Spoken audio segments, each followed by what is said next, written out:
Bom, vamos adiante. O futuro do projeto presidencial de Dória dependerá cada vez mais da eficácia de suas jogadas no plano nacional, a corrida da vacina e os embates com Bolsonaro. O tucano foi um dos grandes derrotados da eleição de domingo.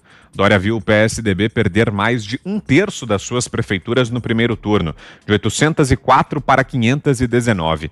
Embora tenha preservado espaço em São Paulo, a legenda derreteu em estados como Minas Gerais, segundo maior colégio eleitoral do país, Goiás e Paraná. Enquanto o PSDB sai enfraquecido, partidos que eram vistos como satélites de uma candidatura presidencial de Dória avançam. DEM e PSD ganharam poder de barganha para uma eventual aliança com os tucanos na próxima eleição. Com uma estrutura partidária menos robusta e problemas de popularidade na maior cidade do país, Dória vai ter um caminho complicado pela frente se quiser disputar a presidência. E aí, Fiuza, qual a sua avaliação aí sobre essa perda de espaço do PSDB depois da eleição de domingo nos municípios, Fiuza? Ô, Vitor, eu tenho a impressão de que o maior termômetro aí para o Dória, politicamente, era a cidade de São Paulo, né? Porque é isso, é a cidade, capital do estado que ele governa, e a cidade administrada por um correligionário, né? Que teve, assim como, né, em parceria os dois tiveram, uma ação extrema de trancamento, né? Exatamente como a gente acaba agora de falar da Califórnia, com um governador que não respeita suas próprias premissas, suas próprias diretrizes, e o que a OMS vem dizendo agora, ou seja, podemos dizer que São Paulo, estado e especialmente capital, teve uma medida, né, um enfrentamento radical e não científico, que tem um preço muito alto. Agora, eu quero dizer isso pelo seguinte: o Bruno Covas foi para o segundo turno na liderança folgada e é o favorito para a reeleição. Isso acho que o povo de São Paulo, né, tem gente dizendo, não, tem que aferir aquele bug lá do TSE. Eu não quero me fixar nisso. A princípio, eu acho que, né, salvo algum percurso novo de investigações, eu acho que está valendo o resultado que está aí. E o resultado sanciona isso.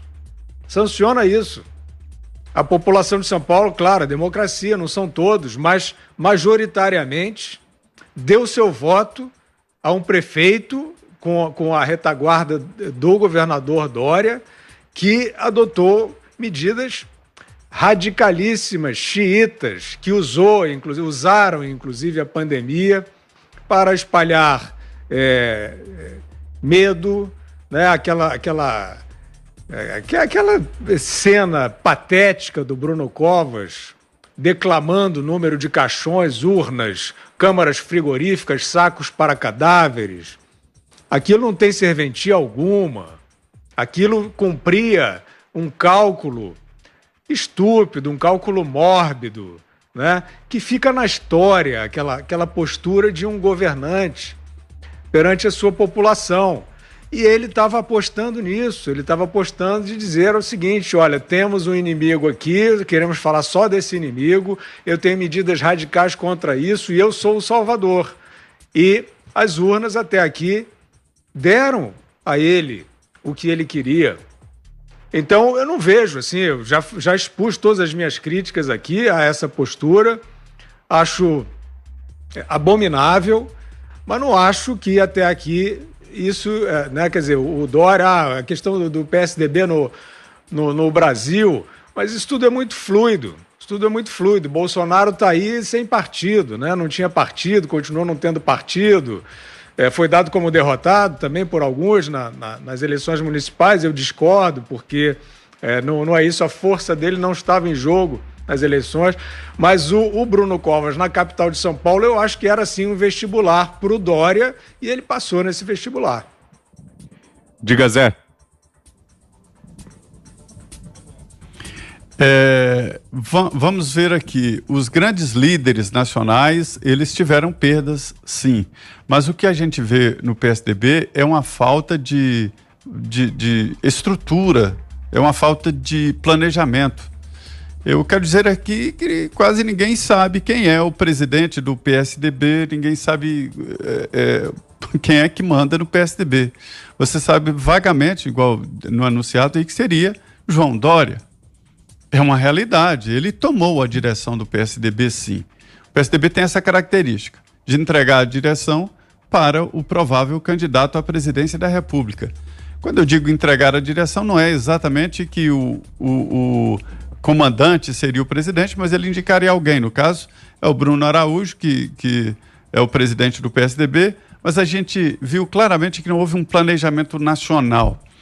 Isso inclui escolher com critérios, com detalhes, quem são os candidatos em todas as cidades, principalmente nas cidades maiores de 200 mil habitantes, 200 mil eleitores. É quando se tem o segundo turno. Então é preciso critério e é isso que acontece. Aí em São Paulo houve a redução. Em Minas Gerais, Minas era o grande berço dos tucanos, né?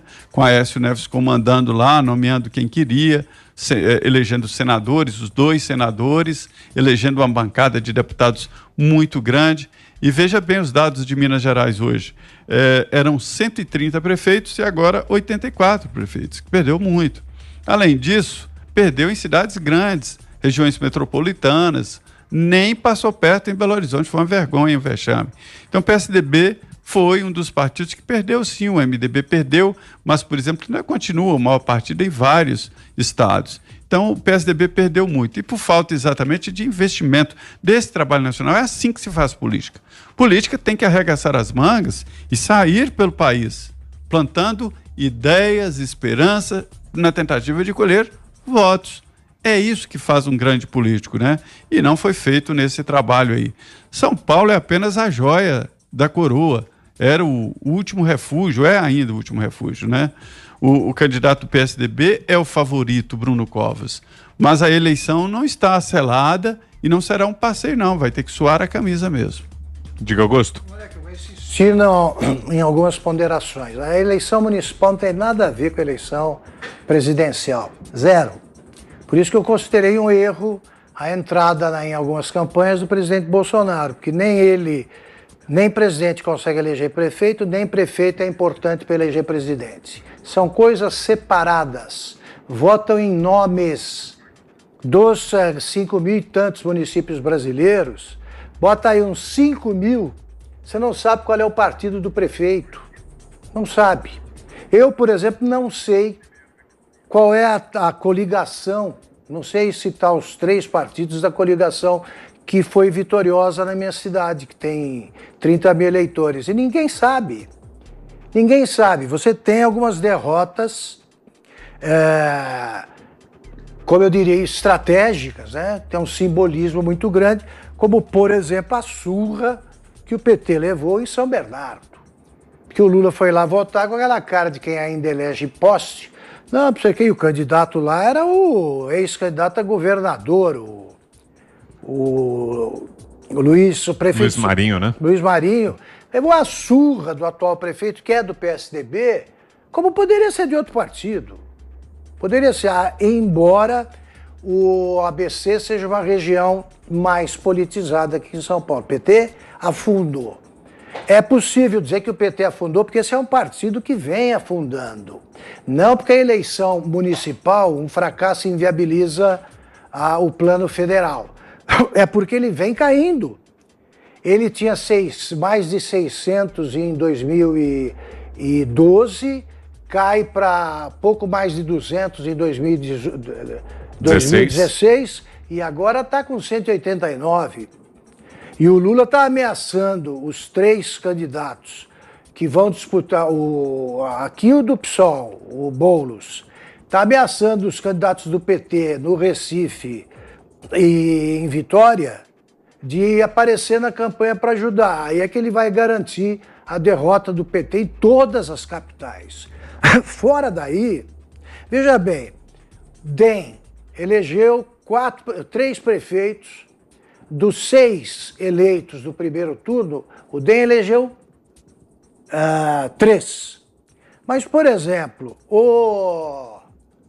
o prefeito de Curitiba, o Greca, ele se elegeria se fosse candidato pela Sociedade São Vicente de Paulo. Nenhuma dúvida. O prefeito de Florianópolis também é recém-chegado ao DEM. Então o DEM substitui o MDB nesse sentido. Todo mundo pode ser do MDB e não ser nada, porque não é partido, é um guarda-chuva.